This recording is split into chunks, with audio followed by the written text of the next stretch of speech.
नमस्कार, सलाम और जूले। मैं हूं सोनम वांगचुक लद्दाख से। आप में से कुछ लोग हमें जानते होंगे हमारे शिक्षा सुधार के कामों के बारे में, या फिर पर्यावरण के काम में आइस स्तूपा, आर्टिफिशियल ग्लेशियर जैसे कामों के लिए, या फिर आई लिव सिंपली जैसे ग्लोबल मूवमेंट्स जो कि सादा जीवन अपनाकर क्लाइमेट चेंज को रोकने के लिए लोगों को प्रेरित करती है। मगर दोस्तों, आज मैं इन चीज़ों के बारे में नहीं बल्कि आप लोगों को एक बहुत ही ज़रूरी संदेश देने के लिए आया हूं, जो कि चीन और भारत के बीच अभी जो टकराव और तनाव की स्थिति बनी है, इसके बारे में आपकी क्या जिम्मेदारी है। मैं लद्दाख में हूं और आप देख रहे हैं सिंधु नदी को बहते हुए यहाँ, और वो जो पहाड़ियाँ हैं उनके पीछे नुब्रा और चांगतांग के वो इलाके हैं जहाँ पर ये तनाव बढ़ता जा रहा है। हजारों सैनिक वहां ले जाए जा चुके हैं। सुनने में आया है चीनी वायुसेना के जहाज भी वहां तैनात किए गए हैं, और एक घंटे पहले भारतीय वायुसेना के जहाज भी मेरे ऊपर मंडरा रहे थे। सामान्यतः जब सीमा पर तनाव होता है तो हम आप जैसे नागरिक ये सोचकर सो जाते हैं रात को कि सैनिक इसका जवाब दे देंगे। मगर मैं आज आप लोगों को ये ज़रूरी बात बताना चाहता हूं कि इस बार सिर्फ सैनिक जवाब नहीं, दो तरफा जवाब हो और उसमें नागरिक जवाब भी हो। तो आप जैसे नागरिक दिल्ली, मुंबई और बेंगलोर और अनेक शहरों से क्या कर सकते हैं इसमें, ये समझने के लिए पहले हमें समझनी होगी चीन की ये हरकत और वो ऐसा क्यों कर रहा है। आपने देखा होगा कि ये सिर्फ भारत के साथ नहीं हो रहा है, बल्कि पिछले कई हफ्तों से चीन ये दक्षिण चीनी सागर में वियतनाम, ताइवान और अब हांगकांग के साथ भी छेड़खानी कर रहा है। और मेरा ये विश्लेषण है कि वो ये सब किसी देश के साथ दुश्मनी के वजह से ज्यादा अपने अंदर की समस्याओं को सुलझाने के लिए कर रहा है। आज चीन को सबसे बड़ा डर है तो अपने जनता से डर है। उनकी 140 करोड़ की आबादी, जो कि एक बंधुआ मजदूर की तरह बिना मानवाधिकारों के चीनी तानाशाह सरकार के लिए काम करते हैं और उसे धनी बनाते हैं, जब वो नाराज हो जाए तो फिर एक क्रांति की सी परिस्थिति बन पड़ती है, और इससे चीन बहुत डरता है। आज कोरोना के प्रकोप के बाद चीन में फैक्ट्रियां बंद हैं, एक्सपोर्ट्स बंद हैं और बेरोजगारी 20% तक बढ़ चुकी है। लोग बहुत नाराज हैं, क्रांति हो सकती है, तख्ता पलट हो सकता है। इसीलिए चीन पड़ोसियों से दुश्मनी करके अपनी जनता को अपने साथ जोड़ने में लगा हुआ है, और ये पहली बार नहीं कर रहा है। 1962 में जब भारत के साथ जंग की तो वो जंग भी उसने अपने जनता को संभालने के लिए की थी। तब 4 साल का अकाल और भूखमरी हुई थी, और इससे ध्यान हटाने के लिए ये जंग की थी। चीन के लिए अपनी जीडीपी और जो खुशहाली है उसे बढ़ाते रहना बहुत ही जरूरी है, और जिस दिन जीडीपी घट जाए वहां की जनता क्रांति के लिए तैयार है।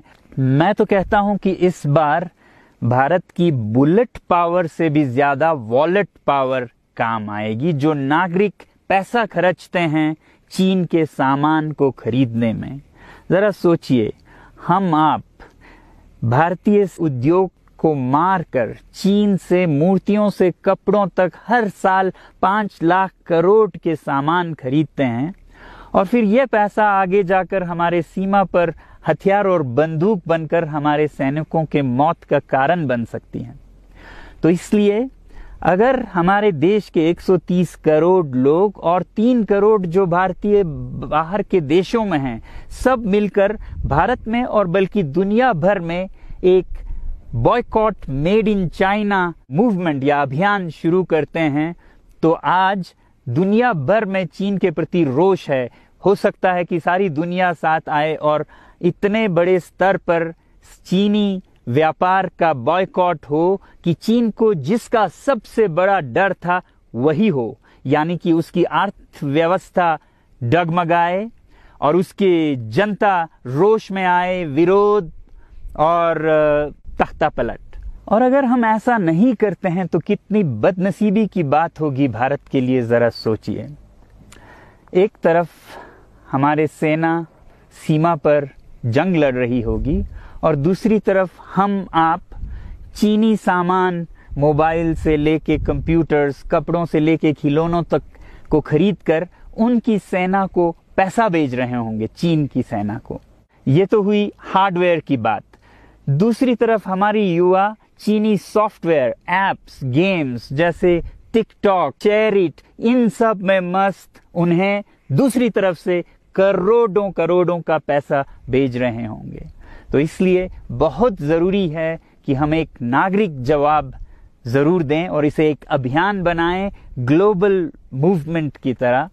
ये बॉयकॉट मेड इन चाइना का जो अभियान है वो भारत के लिए भी एक वरदान साबित होगी। जैसा कि हमारे प्रधानमंत्री ने एक विजन हमें दिया था स्वावलंबन का, सेल्फ रिलायंस, वो तब हो सकता है जब हमारे अपने उद्योग फलें फूलें।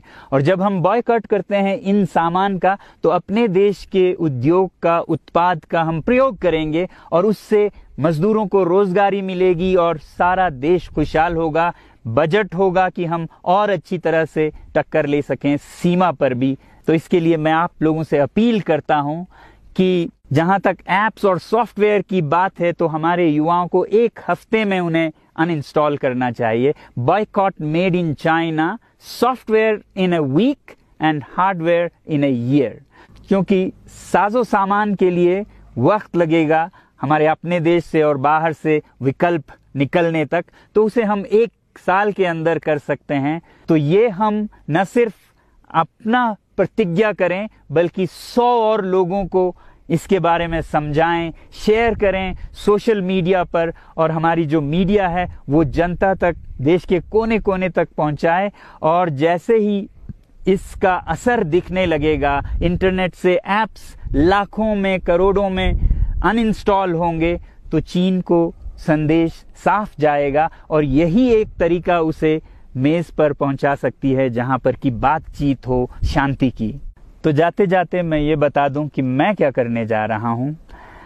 इस फोन पर जो भी चीनी ऐप्स हैं उन्हें तो मैं एक हफ्ते में हटा रहा हूं, बल्कि ये फोन जो कि चीन में बना है इसे भी मैं एक हफ्ते में अपनी जिंदगी से अलग कर रहा हूं और एक साल के अंदर हर वो चीज जिस पे मेड इन चाइना लिखा है उसे जिंदगी से निकालने जा रहा हूं।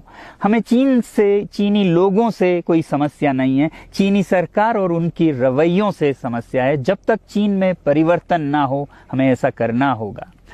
और आप लोगों से मैं अपील करता हूं कि आप अपने शहर में, अपने मोहल्ले में ऐसे इवेंट्स करें जहां लोग प्रतिज्ञाएं करें कि चीनी सामान का बहिष्कार करें जब तक चीन में परिवर्तन ना हो।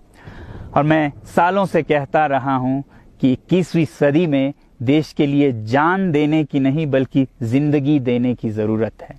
लद्दाख में बढ़ते हुए ये देश के लिए जान देने का कारोबार बहुत देखा, और जहां एक तरफ मैं सलाम करता हूं उन लोगों के लिए, उन लोगों को जिन्होंने देश के लिए जान दिया, मगर इस 21वीं सदी में मेरा ख्याल है कि देश के लिए जान देने की नहीं, जिंदगी देने की जरूरत है।